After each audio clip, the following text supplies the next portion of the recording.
somewhere in Dreamland. It looked like the complexion of a dead person in a casket. Random memories of waking up in the night, knowing I'm not alone in the room. We have 3 cities that all claim to be the UFO capital of the entire world. So when she turned on the kid's light, it stopped walking. My parents told me these things didn't exist. They're a little more ominous, creepy, scary, and the question is there, what is this thing? Hovering just inches from the window was literally is what you'd imagine a grave to be. Never seen anything like this in my life. I'm still left with more questions than answers.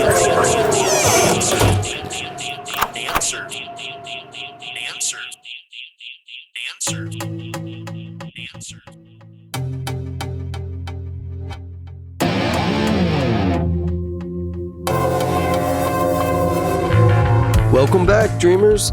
If you've had an encounter, please contact me at somedreamland@gmail.com, find me on social media at Some Dreamland Podcast, or check out the show's new website, dreamlandpodcast.weebly.com. If you're enjoying the show, please help it grow by subscribing, rating, reviewing, and sharing this episode with friends, family, and social media. Tonight, my guest is Solana Tara. Solana has been a spiritual teacher for over 40 years. She holds a bachelor's degree in yoga from Naropa University and a master's degree in philosophy and religion. She's a trained energy healer and shamanic dancer, and also serves as a well-being life coach. On top of all this, Solana is the author of a book based on her own personal experience called Letters Through the Veil, a true love story of a woman's communication with her husband after his death. So without further ado, grab your blankets, turn down the lights, get comfy, and let's fade away into Dreamland.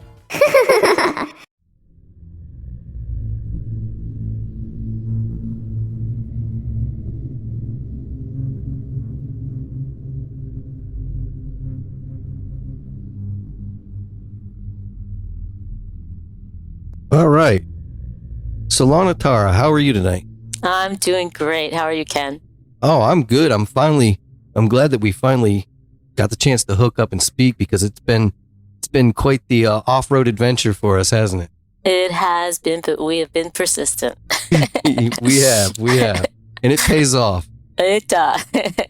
So, first I'd like to ask you, how did you find out about my show, and what sparked your interest in coming on? I think I found your show from a gentleman that you had interviewed that was a medium, and he spoke to spirits like all the time. Oh yeah, Daniel. Yeah, and so I saw that, and I found that you were looking for people, and what you were looking for sounded like what I do, so I reached out. Awesome. And the other thing is, so just I like to place an intention. I like to be able to share information that hopefully can help someone. So that's kind of the intention, that this reaches someone, that whatever we talk about will be a benefit. Absolutely. And that's my intention with this show as well, is to get everything, not only the weird stuff, but because, people are looking for information on that as well. And, spirituality, everything. I want to get it out there in hopes that, someone who's experiencing something, or needs to experience something, or is just having difficulties with things in life in general, give them resources and things to build on, So I will include all of your links to your website and your YouTube channel and all that in the notes for you, so you won't have to worry about that. That would be great. Yeah, people will be able to find you pretty quick. Yeah, and so what it's interesting what you just said is about weird stuff. So I think like what you might consider weird stuff is stuff that I consider normal. Right, and I consider a lot of it normal as well, okay. Because I've been I've been digging and researching and learning and reading about this stuff my whole entire life. And, but to somebody who's just freshly experiencing something or seeing something or, you know, having something going on, it's different for them, you know? Yes, absolutely. Absolutely. So give me a little bit of background about yourself and in the audience. In the what? Oh, for the audience. I'm sorry. Okay, yeah. So, I started reading about metaphysics, you know, when I was still a young teenager, like 13. I would read all the books in the metaphysical section in the library. So, from a very young age, I was always interested. And in the early mid 70s, I took a class that was about meditation, and then I started taking trainings in yoga. So yoga has been my main, you could say, background of teachings of all levels. And also then after that, I spent like 6 years involved in a metaphysical school. I took all their trainings, I became ordained as a minister, and then I started working there and teaching there. And in that place, all that we're talking about, communicating with people on the other side, mediumship, doing spiritual readings, all that, bringing people up to journeys and having communication themselves, that was like regularly part of my life and my work for that whole time that I was up there. And then the most unexpected thing, of course, was when I moved to Hawaii and my husband unexpectedly passed away 3 weeks after we got married. And I was really in shock and traumatized.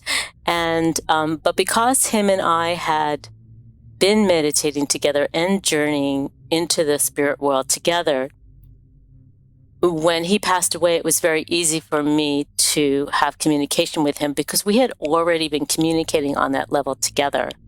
So he helped me, he stayed in communication with me, and he helped me really move through the experience of the intense grief that I was going through. I mean, even though this is something that's helpful for people, even though that I knew his spirit was still there, and you hear people say, oh, they're in a better place and all that. I mean, I knew all that mentally, I mean, on a mental level, but on an emotional level, none of that mattered. It was like two different levels of reality that weren't in communication with each other. So through that time, in the beginning, it was much stronger communication. And then as time went on, he suggested ways that I make the connection stronger and easier now that time was passing. And so then we wrote this book together. I was guided right after he passed away from some voice that said, you have to write about this. And then a year later, I finally started writing about what happened, communicating to him. And then after that, I did a long trip to India, and I was guided that I needed to go back to school and get my degree. So I went and finished my degree, my bachelor's degree in Boulder, Colorado, and then I went and got a master's degree in California. And then I just went back I've been traveling all over. So like I said, I started teaching yoga again and being a spiritual teacher. And now I'm in the midst of the stop that COVID has put on our lives, and awaiting whatever adventure is going to happen next. All right. Yeah, I want to talk to you about your book. And I was kind of under the impression that that the passing of your husband kind of set this chain of events in your journey into the spiritual world. And I feel like you were already doing that, but kind of in a way it accelerated it for you, did it? Absolutely. You're absolutely correct. I was already on the path, but boy, that event just catapulted me into a deeper depth of my spirituality than I ever had, because it was the only thing that I had to grab onto that could get me through it. And I'm sure writing the book was very therapeutic. It was. Writing the book was, I didn't realize it at the time. I just felt like it was very difficult writing the book because I'm having to relive the experiences. But it was very therapeutic. And it was very helpful to do that. Well, the book is called Letters Through the Veil, a true love story of a woman's communication with her husband after his death. That's correct. I started reading it, and I always like to throw in the caveat to my people, like I'm an extremely slow reader, but I'm a thorough reader, and I get hung up on details. You know, I need I like the details. You know, I found your book. Look, I'll be honest with you, I'm not a kind of a love story kind of guy. You know? Right. I don't know any guys are really, right. but There's a few. My husband was. Well, I'll tell you what, man, it sucked me right in from page one. And it's a really, really extremely well written book. Thank you. Yeah, like I felt myself, and I know my buddies are going to beat me up for this, but I really felt myself like you have a really good way of bringing your readers into your life in that moment with your details, and just going through your own emotions almost brings the reader into the emotions themselves. Yeah. And I felt myself getting hung up. Like there were some parts I'm like, man, I don't know if I can read it anymore. You know, like, cause it was, you did a great job on this book. So, and I'm thoroughly enjoying it. And, I'm talking my wife into reading it right now. So yeah, I kind of joked around that I should include a little box of tissues, a little package of tissues in the back. Yeah, it's rough, man, because like you get sucked into, like I really got sucked into the way your writing style.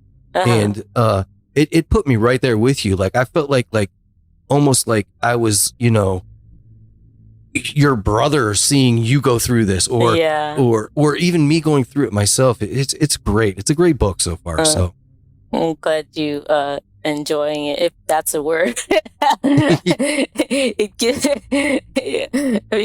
If someone could actually, I don't know how to describe it. It's an adventure traveling with someone that goes through that experience, but you do feel the love, right? You feel the love in it. Yeah, that's pretty cool about it.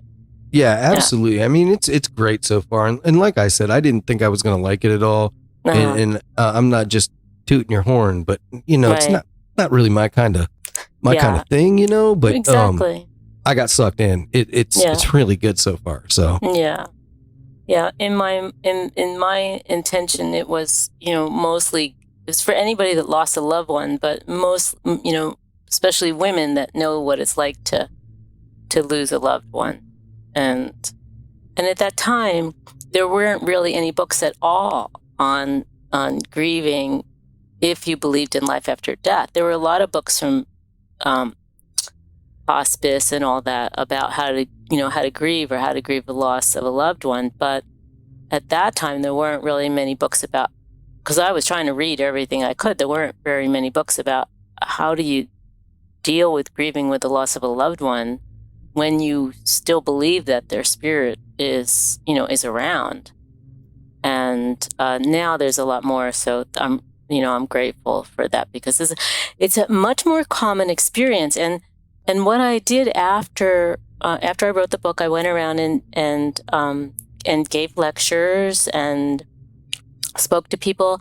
And it was amazing how many people had experiences where they felt their loved one was communicating with them. And many of them were much more dramatic than mine, where, you know, they would see a person visually, or they had TVs turn on and off, or someone, you know, a voice called them on the phone. It was incredible for me to there's find a power. There's a power in that connection between you and someone that you absolutely love with all of your heart, and give everything to. You know, Yeah. there's a connection there. I think that it's more than we know. It's stronger than we know, I guess. I Yeah. think. And you know, this kind of proves that it goes beyond, well, what we understand, I guess. Yeah, well, we understand that's true. When I worked at the metaphysical place, we would, part of the training was for students. If they had a loved one that had passed away, some people call it a seance, but we didn't call them seances. We called them psi sessions, where a group of people would get together in the class, and the person who had lost a loved one would call that person in, and then everyone would kind of give sharings on what they felt from the experience with the person, and then the person that lost a loved one would give confirmation, yes or no. And the way always to call that person was through love. You thought of the person and you felt the love that you had. And that's what my husband said in the beginning of the book. When you feel the love, you feel the connection. And the night that he passed away, I finally got to sleep. And when then I was awoken in sometime in the middle of the night, and I heard his voice, and now I'm like half asleep, and I heard his voice, and then it was singing to me. Not like if I heard of singing out loud, but a singing like in my consciousness, I could hear him singing. And it was so beautiful, and it was a felt experience. It was like I could feel his energy. It was so tangible, and it wasn't something that I made up because it was so, you could feel it.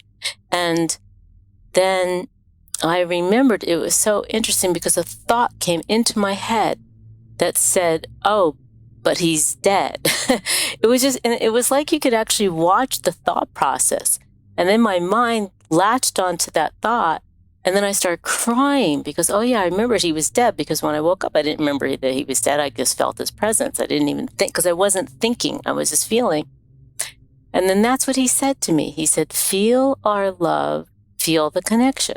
Feel the love, feel the connection." And it's exactly like what you just said. When people feel love, that's when they feel connected. And it's whether they're passed away or not. I mean, it's the same thing, with our loved ones, is whenever you feel the love that you have with them, which is you're feeling it in your own heart, then you always feel the connection.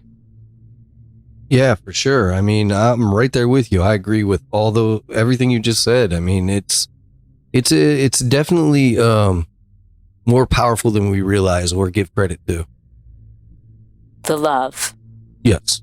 Yeah, and the connection. And people will say that, that really they never leave in that sense anyway, because they're always in our heart. And if we feel them in our heart and remember that love, then automatically we just feel that connection. And it's a great way to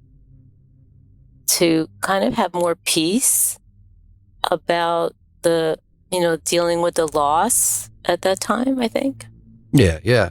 I mean, I've had people pass in my life that I was extremely close to, and I still feel like, if I have rough days sometimes, and I still communicate. Like I don't get anything back myself, but I'll talk to them like they're there, like, what should I do now? Like, what do you think about this? And I totally believe that they're listening and that they're there with me, and that gives me comfort in itself, and sometimes helps me get through tough spots in my life. Yeah, it's true. Yeah, I think it would be amazing if our consciousness opened up to see how much love and support we actually have happening in our lives that we're just not aware of from other dimensions. It's incredible. And it's like what you said, sometimes you don't necessarily have to hear a voice or see anything, but there's just kind of a knowing or a sense. And then sometimes you can receive guidance without even realizing that you're receiving guidance.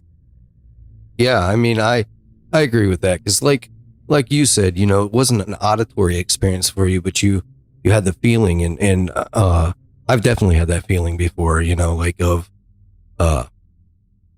when I'm in tough spots or whatever, or need some guidance, that I've felt it. It's there. They're there. Yeah.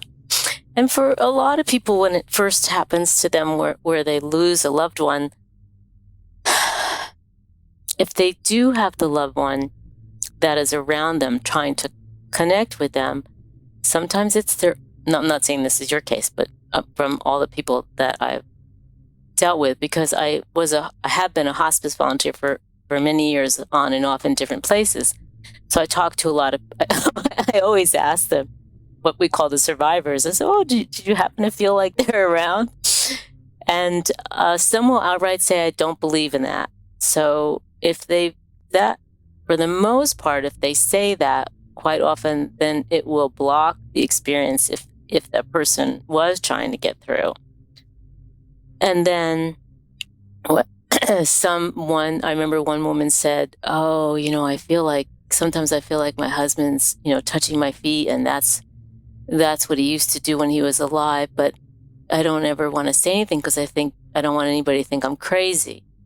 So that's another experience people have. You know, they're afraid to tell anybody or talk about it, or they might, you know, they doubt themselves that they're really having the experience. And sure, you get that in all aspects of the paranormal, because, you know, you get people that have come forward and said stuff like that. They get ridiculed or, you know, tossed on the evening news, and they poke fun out. You know what I mean? Like, yeah. But it's, I guess when you look at it, the way I look at it is that isn't necessarily something that you have to share. It's a personal experience that is meant for you. And sometimes, yeah, it's better to talk about those things if you have people you trust, but really that's meant for you, and it's meant for you for a reason. And whether that reason is to open your eyes or to let you know that you're there, that's a personal experience, you know, just like a relationship is. Right. And that's why I actually had, you know, I had resistance to writing that, because I'm writing down my whole life story, and I know without a doubt, there's going to be people out there who are not agree, or, you know, rolling their eyes or whatever at you. I actually had someone said to me, you know, how do you know that wasn't the devil? And, you know, so I know, so when one opens oneself up like that you have to be willing. For me, I had to be willing to have the wanting to share and give something to someone that could be helpful, to have that more and be willing to deal with the ridicule and the doubt, or, you know, the accusations, like things like that. Yeah. And there, even in some religious aspects, you know, people will block them off because they say, you know, that it's not acceptable to communicate with spirits. And I remember once, I was raised Catholic, and I remember once in church when I was doing my bachelor's, the priest came and said his mother had passed away. He was going back to Ireland, and that he felt his mother around. And he says, you know, the Catholics say, you know, we believe in the communication of saints. He says, I believe my mother was a saint. So for me, I'm communicating with my mother.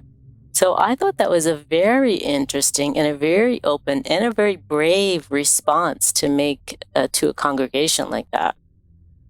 Yeah, for sure. I mean, I was raised Catholic as well. And as a kid, I was fortunate enough that our priest was at our house quite a bit. Really? Yeah, really good friends with my grandparents. Wow. And they were over Saturday evening for dinner, and I think one other night of the week he'd come over. He and his sister was a nun as well, and they would come over, and so I got to pick his brain a lot as a kid, you know. And one of the things I asked him, you know, I was 7, 8 years old, but I've always been interested in this, and I said, you know, are ghosts real? What do you think about ghosts and things like that? And he says they're all over the Bible. You know, yeah. I mean, if you doubt that, then if you say they don't exist, then the Bible, I guess, doesn't exist because it says it right there. You know, Exactly. that made a lot of sense to me as a kid. I mean, well, it got me excited when I was a kid. Now it makes sense to me, you know. Right. That's pretty cool because that's the Catholics. What I love about the Catholics is they're the most mystical of all because their whole sainthood, anybody that's labeled a saint means that they've performed some miracle after they died. And so it's all about mysticism and well, not all about it, but I mean, one part of it for those that are interested in that part. And there was another time when I was at a grief healing weekend. I had brought someone there, and it was run by Catholic nuns. And they also said this. They were totally open and telling people, you know, more and more people are receiving communication from their loved ones. And I was just so happy to hear, you know, that they're allowing that, you know, there are some parts of the church, some representatives that are telling people it's okay if you're having that experience. And so I was really, really happy about that. Yeah, there's some good ones out there, I think. You know, there are. I think, yeah. And I'm actually grateful that I was raised in that because, like I said, it's very mystical, and that's what I was raised from a young age with the mystical aspect of the Blessed Mother appearing. That's a spirit, appearing to children, and so yeah. Yeah, for sure. I mean, so I want to talk a little bit about, you went to India, you said, and that was what, 2012-ish? I've been to India 3 times. Okay.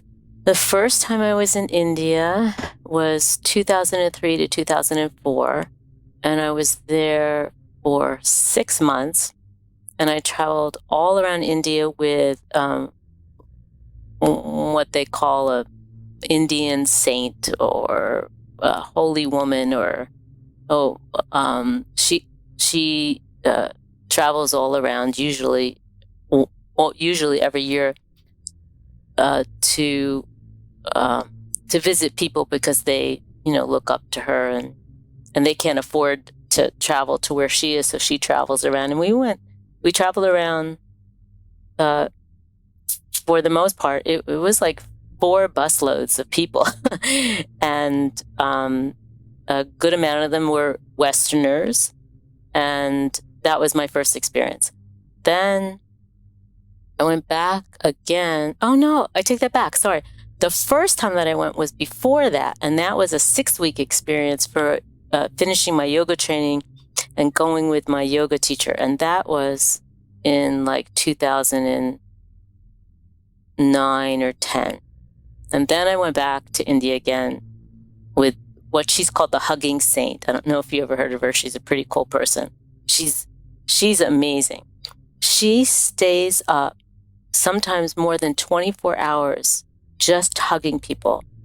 And wow. I know. And she doesn't get up.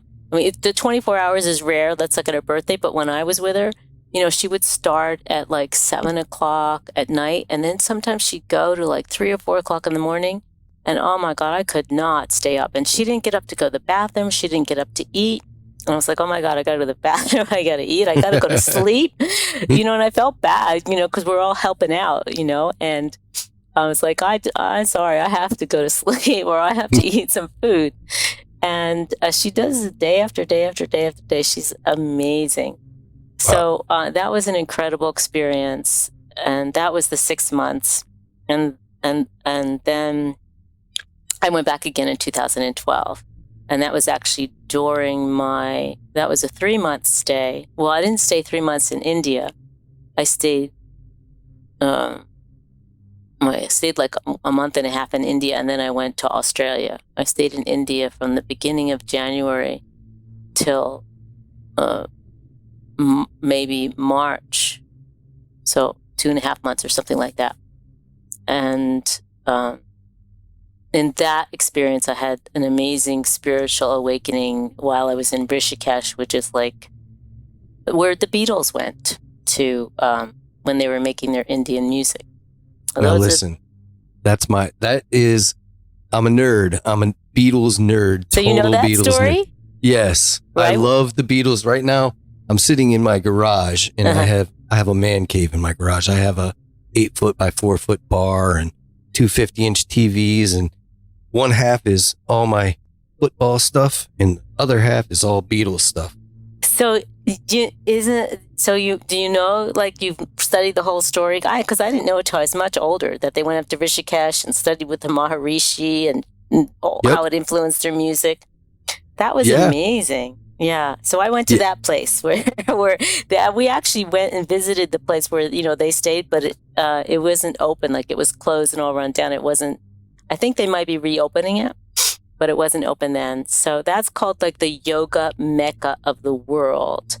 And yeah, so I had both trips, the first 2 trips, I had always wanted to go there. So the third time is like, okay, well, this time I'm going to Rishikesh. And the whole town is vegetarian.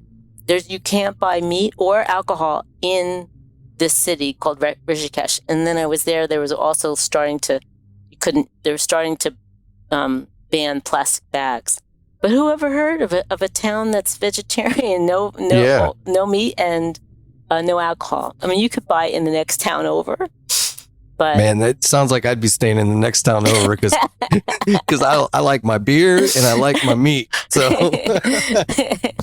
oh, I'm fine with no beer, no alcohol. I'm a vegetarian. So yeah, now I'm complete opposite of you. I'm an absolute carnivore and I love my beer. To each their own. We're all beautiful individual spirits with different colors and different flavors and different characteristics. So. Right on. So I want to ask you, I have some questions for you, and I'm really going to pick your brain here. All right. So what exactly does the term spiritual awakening mean? Sure. From a yogic perspective, there is something called enlightenment. And no one ever even really knew the term until Eckhart Tolle really really helped to get it out there when he wrote The Power of Now. But basically, and that's so enlightenment makes it very fancy, but it's very easy and very plain. From a yogic perspective, the reason we as human beings are actually here just to awaken to the truth of who we are. So from a yogic perspective, or other perspectives, there's not just yoga. I mean, there are a whole bunch of other ones now, but from my lineage, you could say, from my explanation, when we wake up, we realize that we are more than an individual personality with all these limitations that are powerless and weak and whatever. We all have our own little things, and also that everything from a limited perspective, we see the world as all these crazy things that are going on, and there's a lot of good and there's a lot of bad, and that there's bad people, and that the world is not perfect. When someone awakens, they can. Some people awaken and they totally stay in that place, and some people have an awakening experience and they see the truth, and then they're still takes a long time, or takes not necessarily a long time, but everybody's different. It takes time to integrate it until it becomes a permanent situation, a permanent realization. So I'm still integrating it to be a permanent situation. But after this, when I was in India now, I was already in there doing like yoga every day and meditating every day and doing a lot of that, spending time in a lot of spiritual places during that trip. So the energy was very high, and I had an amazing teacher. And he said, they use the word, he uses the word in the Indian language, they use the word Brahman, which means the consciousness of all that there is everywhere. And from a scientific view, they say that there's like, quantum, the quantum realm, and there's just energy, and then nothing's really solid. There's no time. There's no time or space. That's the truth of reality. So what happened was this teacher said, everything is Brahman. And I didn't know what the word meant. I wasn't familiar with the word whatsoever. I mean, I heard of it, but I couldn't define it. And he said, everything is Brahman. This chair is Brahman. This floor is Brahman. That desk is Brahman.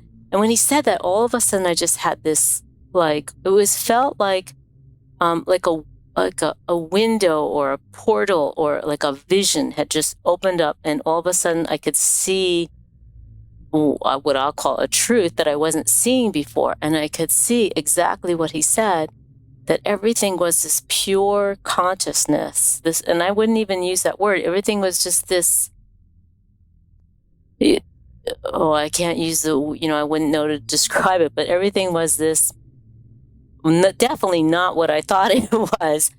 And it was like everything was divine on some level. And so then I went for a walk, and when I was going for a walk before I had gone for a walk and I had seen this guy, he was he was about to possibly cremate a body, and which is illegal now. And that's what they do in India to their relatives. They cremate them, burn them, and then they get to go, and hopefully they bring them to another realm. And it's illegal now in India because of all the pollution that's created to the Ganges River. So someone just pointed out, that guy is doing that and it's illegal. That was on the way up. Then after this opening, I saw the same guy doing the same thing. He was continuing to do whatever he was doing. And I could see that it was the divine. It was doing it. And I could see the difference. Like like everything was perfect as it was. And I could see the difference of, my mind says that's wrong. And what he's doing is wrong. And he's polluting the rivers, and it's illegal. That was I could see my mind speaking those words or having that viewpoint. But then I could see a higher dimension or a higher reality, whatever, where it was like totally perfect as it was. And instead, how that consciousness sees, which is, how we see from when we in that reality, that everything was perfect exactly as it was. And what the true reality is everything just is what it is. That's what I saw. It just is what it was. And and what happens is the mind puts all these judgments on it. Says, this is good, this is bad, that person is bad, this person is good. And those judgments that our minds make is what makes us suffer in a way, because we put labels on things, and those labels can create, a lot of suffering in our life if we're going around saying, this is bad and that's bad and he's bad. And I could see that that everything was beautiful. It was incredible. And it just was happening as it was. And then I went back to my room and I started to do some yoga. And then all of a sudden, something opened up within me. And it said, I am Brahman. But again, I didn't know what that word meant. But it just showed me the I am. And then what I realized what I was, but not as a personality. I was,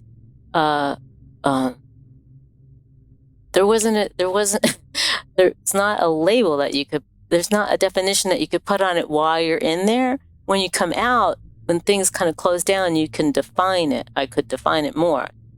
But what I felt was this incredible love. And there was so much love that I was, but not as a personality, that I could feel layers of years of feeling not good enough. Really, it was more like just a lot of like, I'm not good enough. That kind of feeling, like melt away, and just felt total love and acceptance. And I just cried. I mean, I was just sobbing it felt so healing to feel so loved and feel so accepted just the way that I was, And so, when people have spiritual awakenings, they see these realities. You could see the outer world is just what it is, and in a way it has some level of perfection to it. And then, and that's one level. And then there's another level of, we see that we are also. And there's a psalm in the Old Testament that we use a lot for a meditation, where you repeat, it says, be still and know that I am, or be still and know that I am God. Brahman is God, but God not as a father or a being up in heaven that's pointing his finger down to us and saying you're right or you're going to go to hell or anything like that, but the divine. And so when you repeat, be still and know I am, one can get a sense of what that actually feels like. And if we were going to put feelings on it, it would be stillness, peace, spaciousness, free. There could be all these words, which none of them do the doubt. So does that make sense? Yeah, absolutely. Absolutely. So I have to ask you, I have always just, I guess, assumed that, and I'm going to go off on a little tangent here of my own, that yoga was just like an exercise, like a type of exercise. Yeah. But then again, I started thinking about this while you were talking and listening to what you were saying about yoga. And it seems like that comes up a lot in your method of, I guess, connecting with yourself.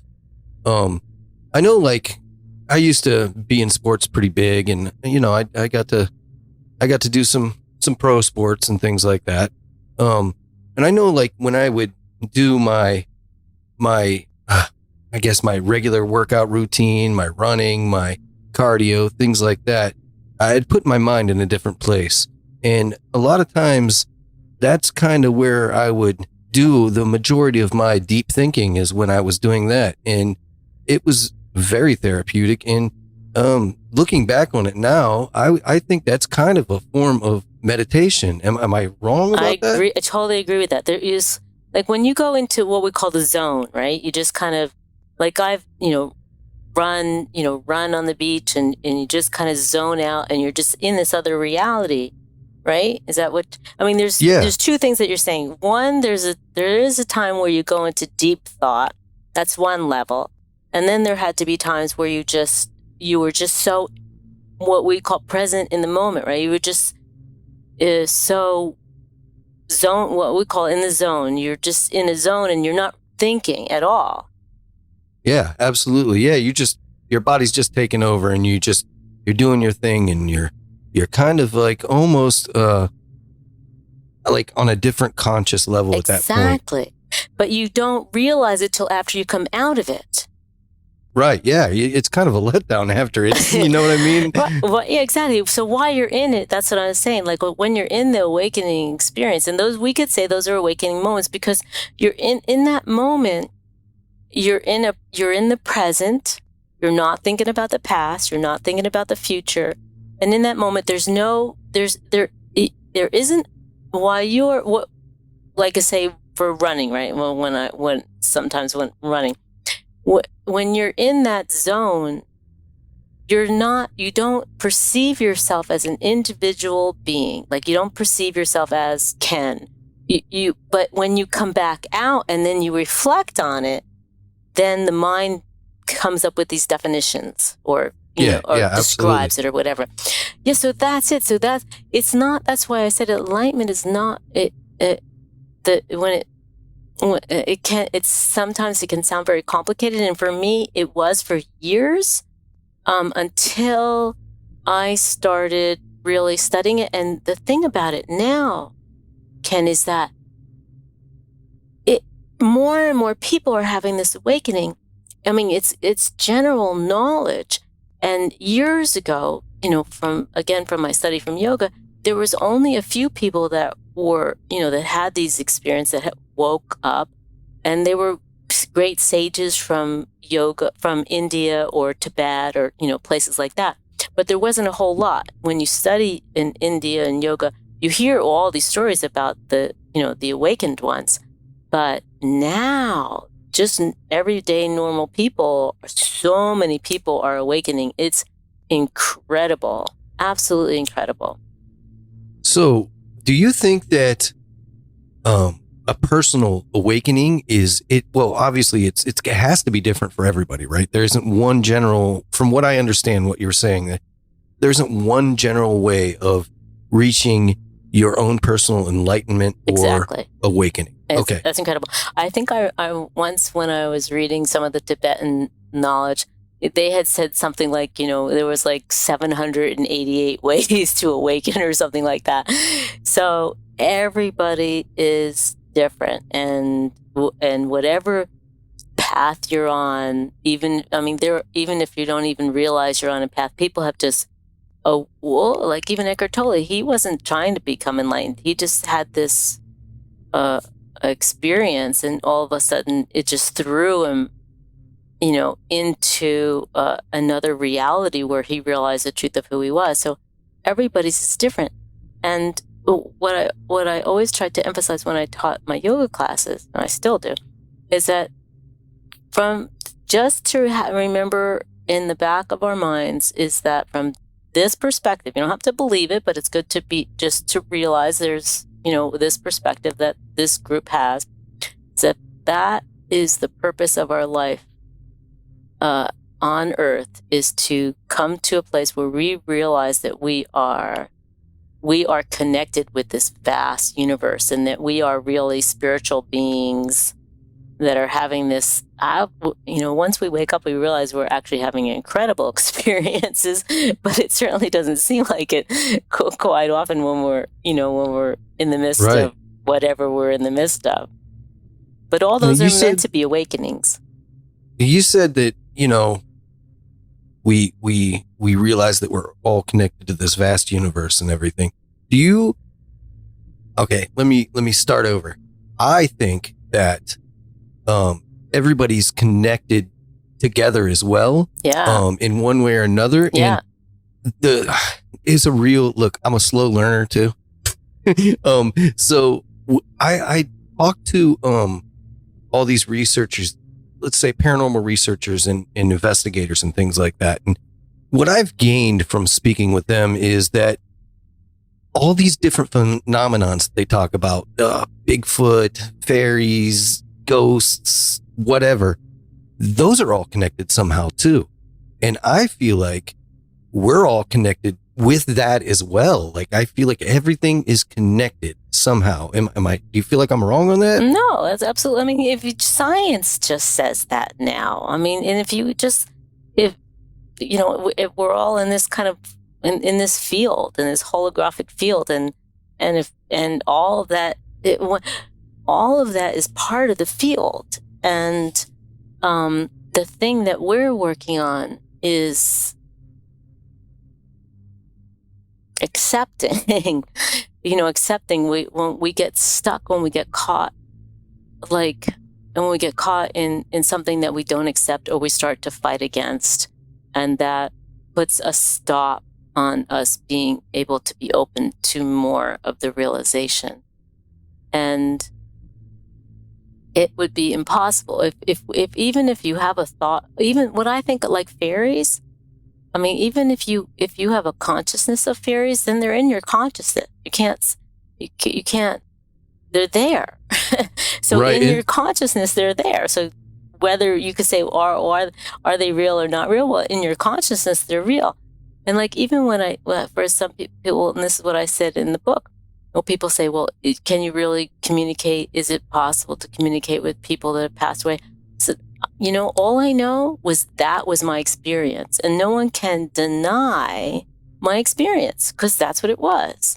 You can have your own belief system about it, but if you have an experience, if you believe in fairies or have thoughts about fairies or researching fairies, they're in your consciousness. And if they're in your consciousness, then they're in the field, and then that's a reality for you, basically. Right. And there's even scientific proof that people may see things different, and not everything exists unless you consciousness is what makes things exist. Yeah. I guess that's what I'm trying to say. Yeah, as soon as you open, it's almost like the funny thing, like if you get a certain type of car, you're in a certain color car, and all of a sudden then you see it all around and you never saw it before. That kind of thing. Yeah. All of a sudden you're open to something and then you see it everywhere. And that happens too. That's happened to me. Like, it's so funny. just actually with the last car I had, it happened to me. Like, I've didn't see too many of them. And then now that I have one, it's like, they're all over the place, it's pretty cool. Yes. Yeah. So I know we made mention about how everybody's a little different. We were talking about, I'd have to stay in the next town over, and, because I like my meat and my beer. But so what does somebody's, I guess, talent structure have to do with their own spirituality? Like, I think I could answer my own question, I guess, but I just want to hear what you have to say. Well, if I understand your question, you mean like what our gifts and abilities are? Yeah. Why? How do they come into play with your spirituality? Because let's just talk about, let's just say there one higher level of us is a soul, and a soul, like we're a physical human being, and then the soul, we could say, is a part of our spirit that has an individuality to it, and that soul has yearnings to express itself. And so the divine, let's just say, if it's all oneness and the divine, and then the divine wants to separate itself into all these little individual units and have expressions, then it's going to express itself. It's just like if you make a painting, it's going to express itself in different colors, in different values. It's going to express itself. I mean, it's going to mean something different to different people that look at it. I mean, yeah, I get what you're saying. Even like, I had this weird insight once, like, even if someone think of this divine being, let's just use this as maybe an analogy, who is all knowing, has everything in pure consciousness, and it decides it wants to have a human experience. It's like the stories of the king that have everything, and they go out into the community and they disguise themselves as a poor person just so they can have all these experiences that they would never have like being the king, and they learn from those experiences. So the divine just has all these unique experiences, and even if you have an experience of, let's just say, grief, right? I mean, there was some level when I was having that level, the level of grief that I experienced, I could see like what my mind was saying. Oh, this is horrible. But I could see another level where it was an incredible experience to have such a feeling, a depth of feeling that people are saying bad, or my mind is saying bad, or my mind is saying it's unpleasant. But if the mind didn't label it, it was an incredible experience. So even if you have an experience of, sometimes you have to have an experience of saying no to someone. And it's not a pleasant experience. So, but the soul is wanting to have all these different experiences. And so it's going to individually have these different experiences, and it's going to want to grow and learn and change. Is that? Yeah, you kind of just explained to me. If you ask my wife, like, she says, "Oh, you'll be done with this podcast in a year," you know, because you master something and you get done with it, and you move on to the next thing. And you know, like, that's me. I'm the adventurer. I guess that's like, I do artwork and I get good at that. Then I get bored doing it, you know, like, and, you know, like the sports, I did really good. And then I got fat and old and quit, but it's much easier to do that than it is to do the other thing. But I understand what you're saying now. Like, you like, some people act on those experiences, I guess. And I feel like that enlightens them and takes them further down the road to being woke, you know, awakening. Exactly. And sometimes someone's life is going to totally turn around and change. And that's what the soul wants. I'm like you. I am an adventurer. You know, like I said, I traveled all around the world. I just love to go new places, but there are people that don't like that. So it's, you know, it's not something that that their soul wants to experience. Some souls just want to experience, you know, living in the same place, you know, being in the same relationship for a very long time, and all those experiences are going to have certain experiences, you know, longevity and other experiences of people, you know, traveling, that's going to have another experience. But it's all what your soul yearns for, and then following that is quite an experience, because when we follow our soul's yearnings, like, if you're going to have that feeling. Like, some people might say to you, "Oh, okay, Ken, well, yeah, you never stick with anything." But it could be that your soul's like, "Okay, yeah, exactly. I did that, done that. And now it's time to move on to something else." And it doesn't mean that it's not necessarily a negative thing, although some people could see it that way. Yeah.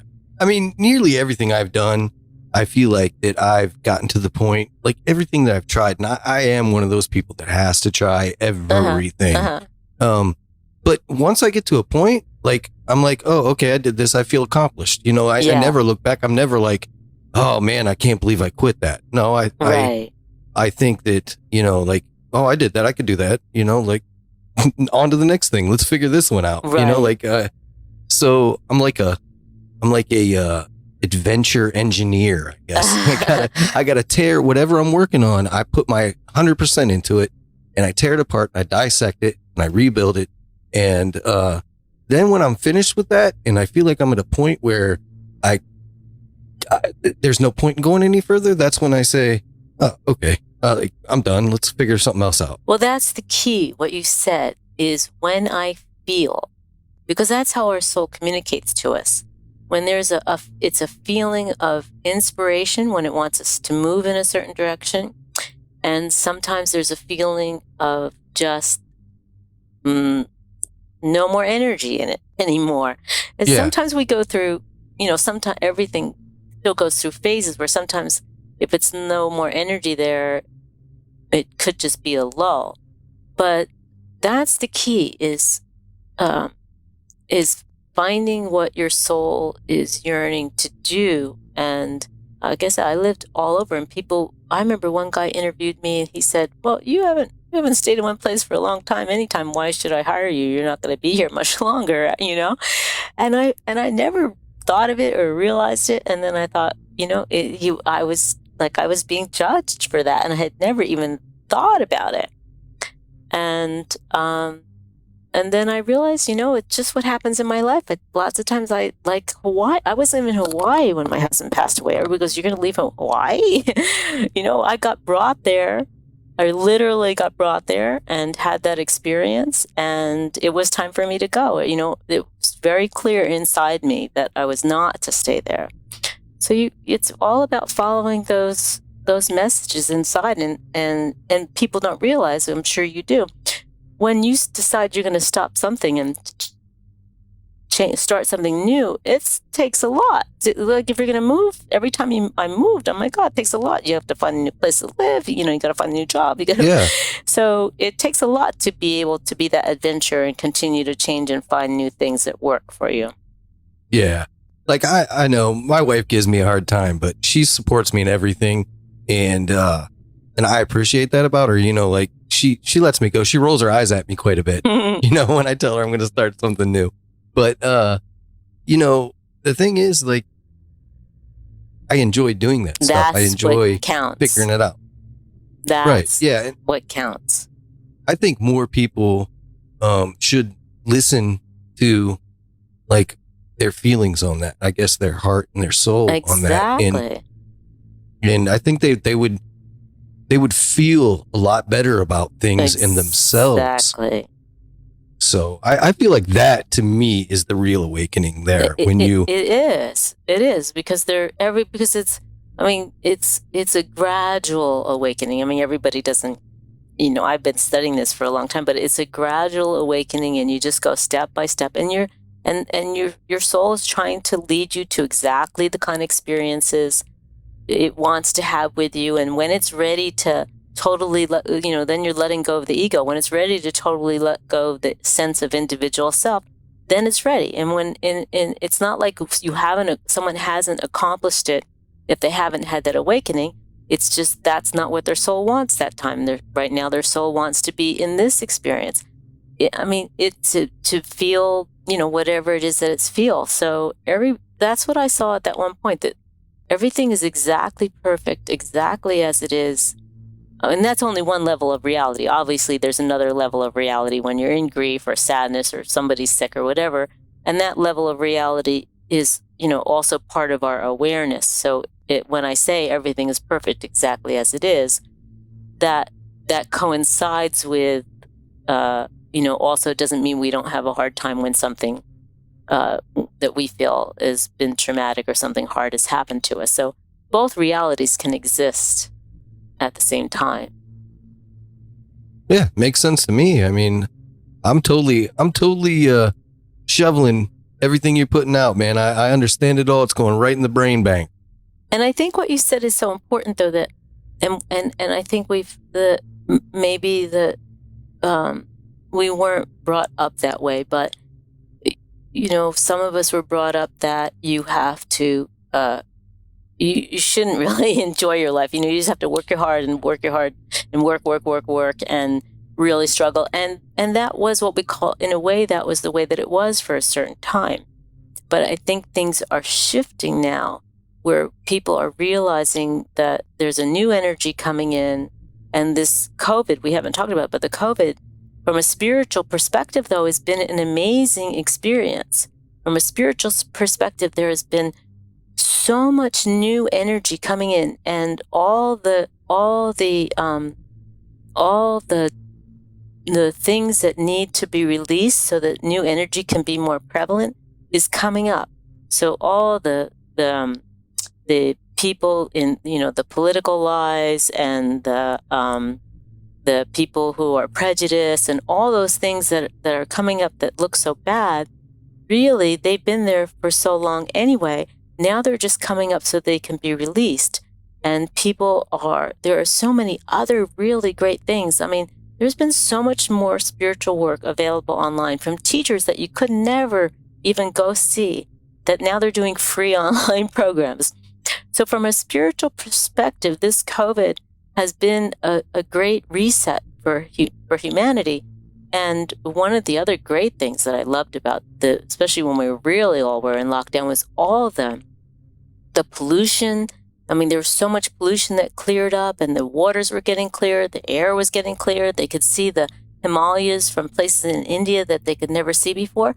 So from a spiritual perspective, it's all this new energy is coming in, and it's getting people to wake up to see, look what's going on. You just weren't paying attention. You were asleep. Look what's going on now. and people are having realizations about life that they never really had before. So in the midst of what seems like horrible things, there were really a lot, and there still are a lot of great things going on. And for my little, my group of people this is a time of great awakening, of moving into great new energies. And, it's going to pass through and hopefully, there'll be a lot of things. Well, there have a lot of good things that have changed. So it's been called like an initiation, all our buttons have been pushed. The things that most would get to us were the things that we were really pushed into. And then, how did we respond? And I know things in the beginning of the COVID compared to things now, my buttons were pushed and I respond a lot better now than I was before. So it has a very, it's been seen as a great initiation for humanity. I sure hope you're right there, because I kind of, no, this whole thing has me stressed out at this point. And it's not so much, I guess, spiritually or anything. I understand what you're saying about the reset, and it all makes sense to me.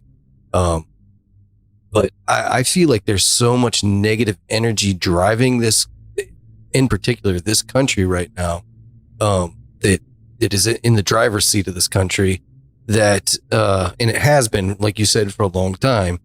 But I just feel like it's to the point where something's going to have to break either. Exactly. It's exactly it. See, it's been going on for a long time, but now people are not willing. More people are not being quiet about it. More people are standing up. More people are standing up for their rights. More people realize that things need to change and they can't go the way that things were going.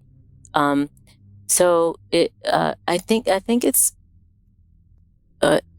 just helpful to see, that there's the negativity. I think that's what helps. It's kind of like if you're going in a room and there's a lot of cockroaches in the room and you got the lights are down, you don't see them. And as soon as you turn the lights on, the cockroaches start running and you see them all. Yeah.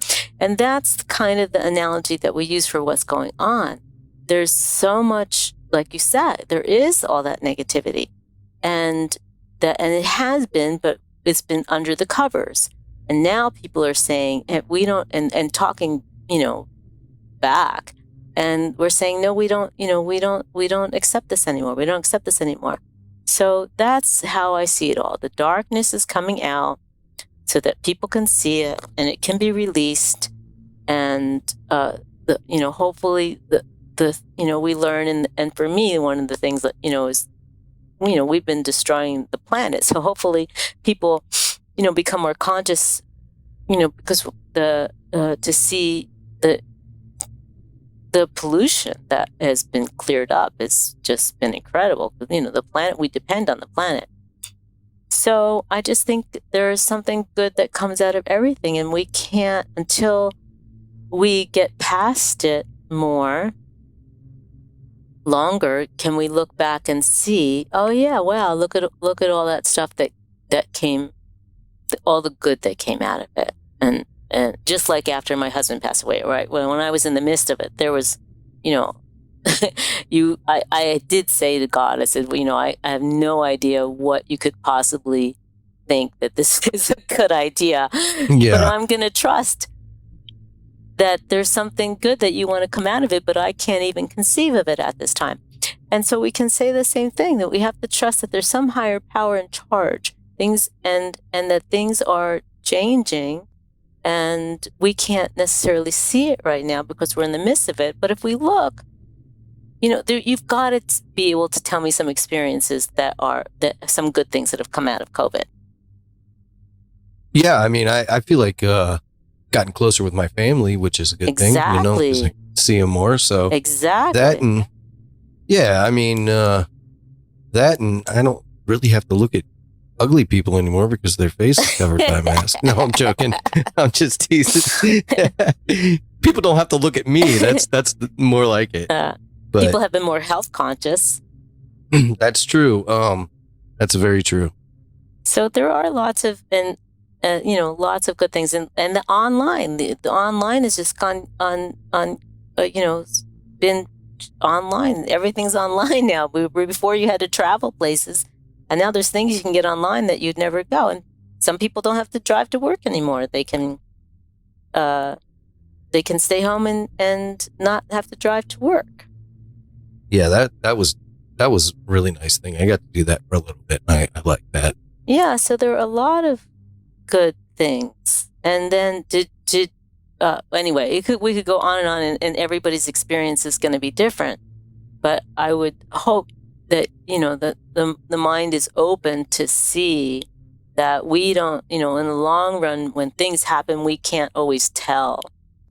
And the thing is not to be dragged into people's opinions, because the whole fight of they're doing this and they're doing that and he's doing that and this is happening and there's a conspiracy and all that stuff, and not to get emotionally dragged into that scenario. Yeah, that's tough. That's tough. That's tough for me, especially. I hardly ever watch the news, and I notice sometimes if I, just looking at something online, I could just, if you notice, I could just feel getting pulled, and especially in the beginning, watching the news in the beginning, that just created fear. And almost any time we watch the news, it was just fear. And anybody knows that anything, the main thing is not to get sucked into the fear, because if people get sucked into the fear, then people can control them. And so, well, there's control and chaos, and they like to create chaos. Exactly. So our shield is to be able to stay at peace and to, just think about it. Ken, if you in your life, right? If you weren't watching the news and weren't aware of the COVID, right? How different would your life be? Still doing whatever you're doing. Yeah, definitely. It would be totally be different. I wouldn't, and to be honest, I don't watch really the news that much. I read more than I watch, but that's no better anymore either. I know, that's why I could feel, because I can feel it, and you can feel the ego gets sucked in, the emotions get sucked in, and when you're sucked in, you're just dragged into this emotional distress, and you have to catch yourself. And then just say, I'm just not going to do that, because when I do it, I don't feel good. And I really don't need to know that, because it's not going to change my life. And just, have what we're doing is just kind of doing a lot of regular daily prayers for peace to be on the planet, for people to be at peace no matter what their situation is, what their challenge is, just to kind of have that kind of prayer and consciousness that no matter what people go through, that they can go through it with some level of being okay on some level, or being, feeling like they're supported, or just not go in fear, really, or anger, or any of those things, because then we don't feel good. And then that affects our health, right? Because if we get stressed or we get in fear, it hurts our immune system. And the whole thing is that we have to keep our immune system healthy. So none of those things are helpful. Yeah. It's almost like I don't know. I feel like, and not to sound conspiratorial, which I am, absolutely. But, I feel like that's one of the big things is the media and the news, and even television is such a powerful piece of our lives as a culture nowadays, that they really are controlling us with that. Just like you said, they're sucking us in. People are getting upset and worried, and immune system goes down, and now it's working against us, but it's our choice. That is very true. It's our choice to, are we going to watch the news? Are we going to stay up on all that? It's like I said, it's fascinating. And sometimes I, get into it, but I really, I just noticed a big difference. I was working with a woman, and she watched the news for like an hour, and I was over her house, 3 nights a week. And for that hour, and I could feel such a difference in my life, just from, you just feel the fear just comes right up just from having that experience. So I'm not there anymore. And I never watch the news, here and in my home. And the only time is sometimes, the internet, obviously. But anyway, I just try to do my best.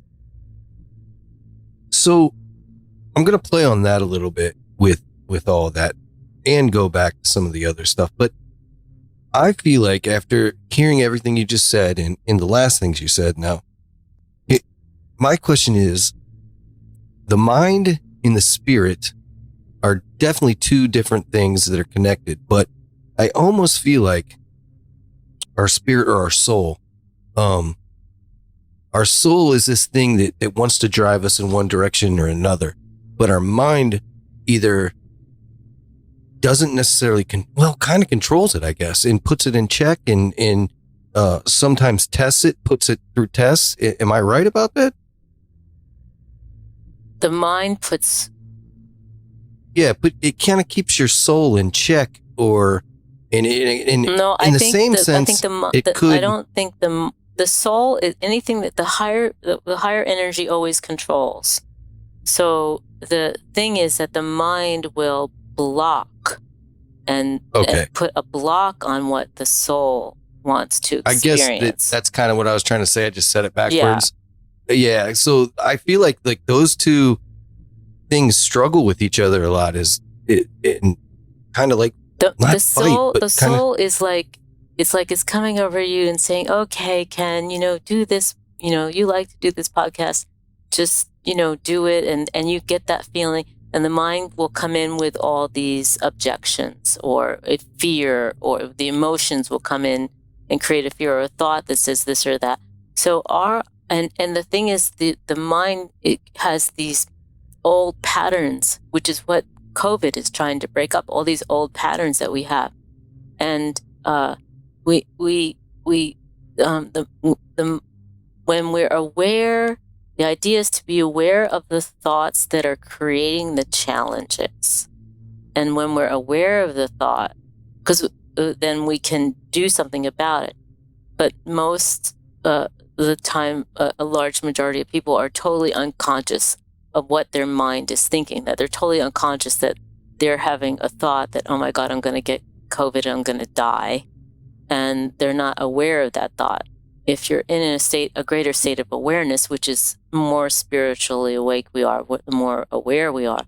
If we're in a state of awareness, we go, oh, well, that's just a thought. It's just a thought and that thought creates fear in me. So what good is it? What good is it for me to hold the thought that I might die if I get COVID? I mean, it doesn't do me any good. And the majority of people don't die when they do get COVID. So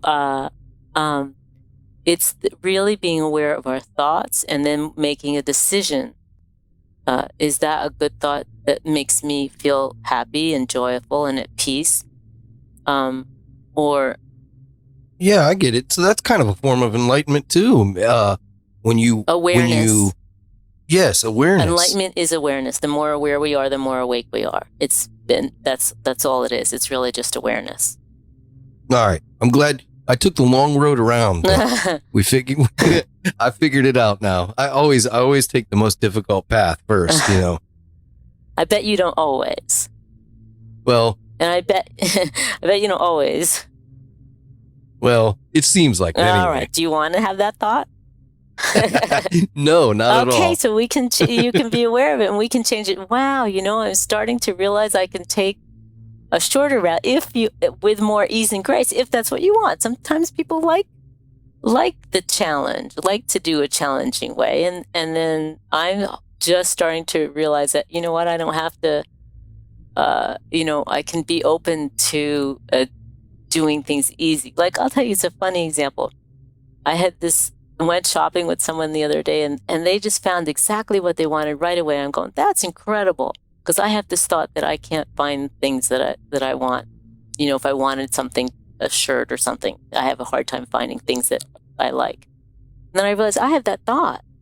Do I want to have that thought? No, I don't want to have that thought. I want to be able to find things. What about if I had the thought, gee whiz, I can, just like that person, have an experience where it could just be in this flow and I could easily find things.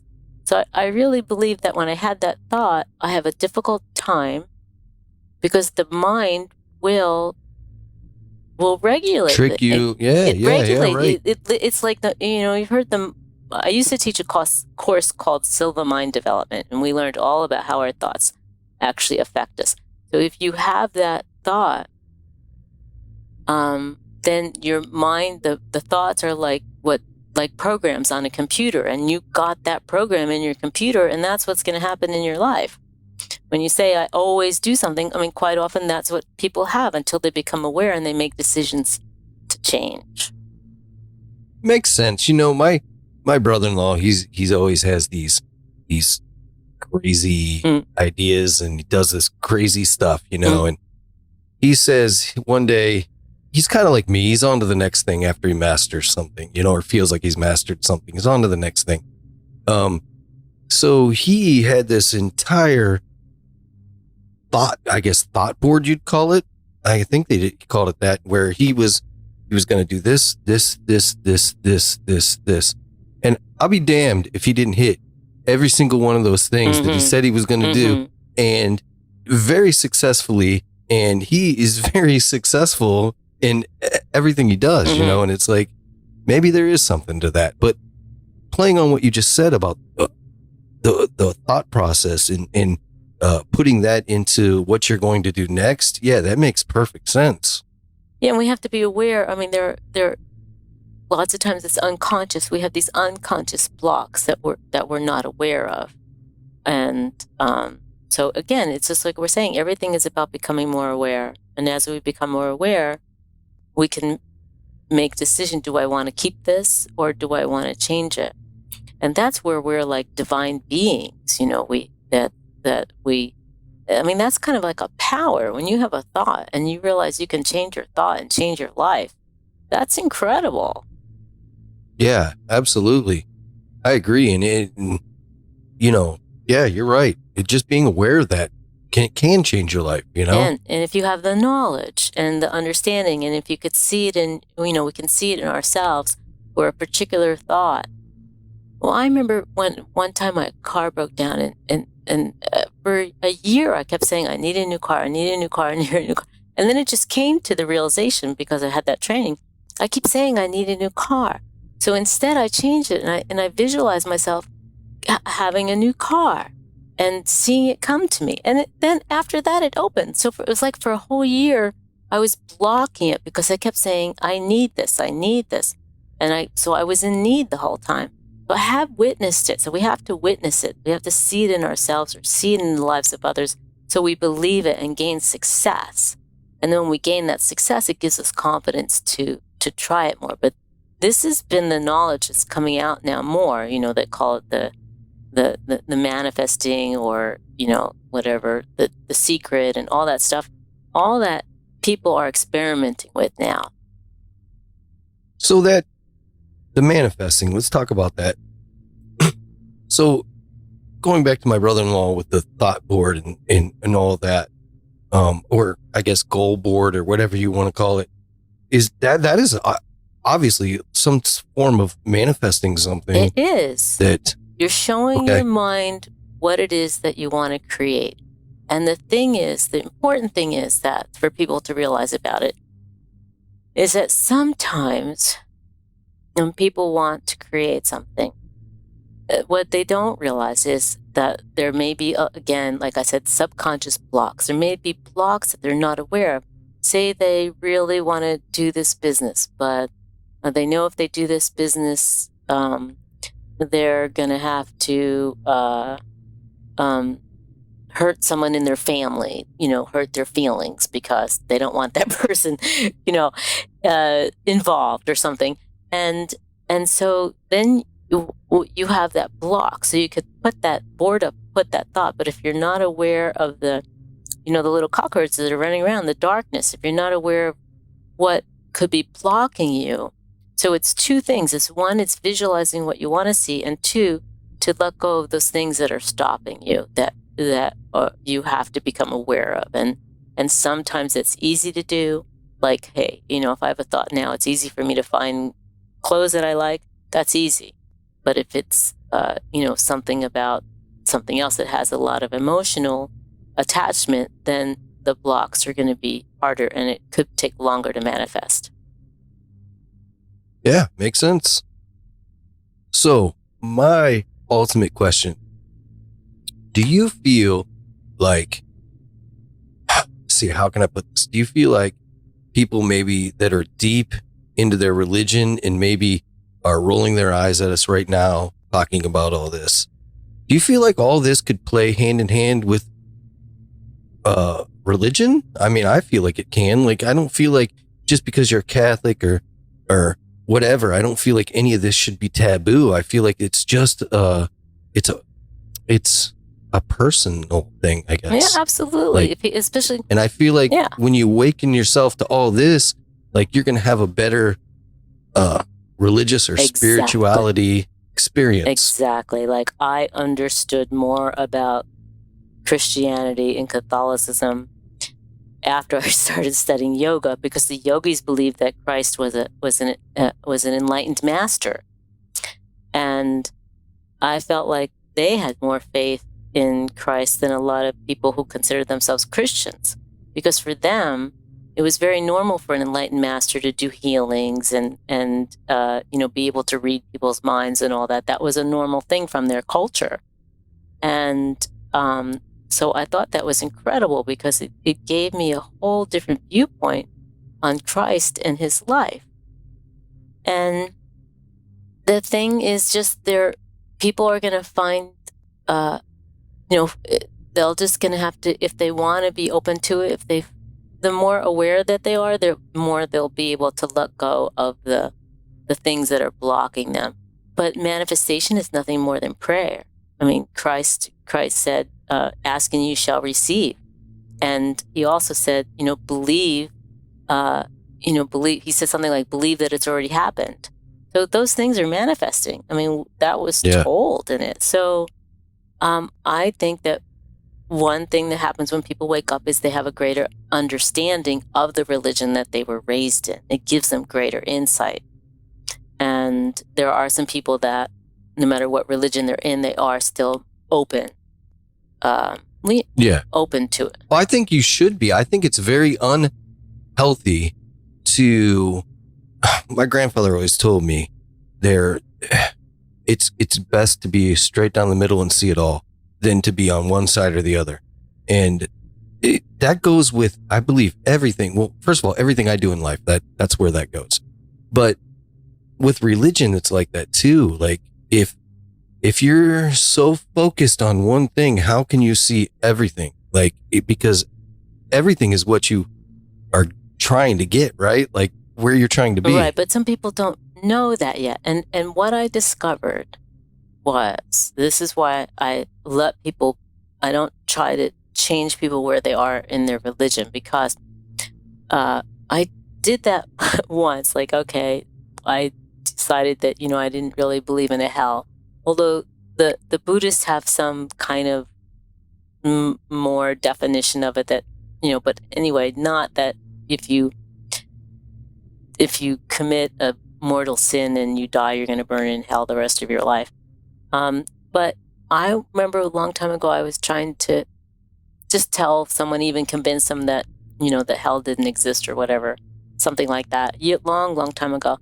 And all of a sudden that person had the realization, oh, that means I can do whatever I want and not have any consequences.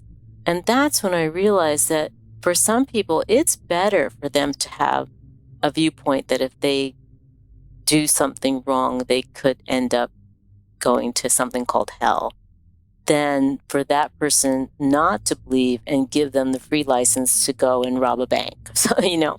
So, right. I think that's so it's, we let people be wherever they are, and when they're ready to open, they'll open.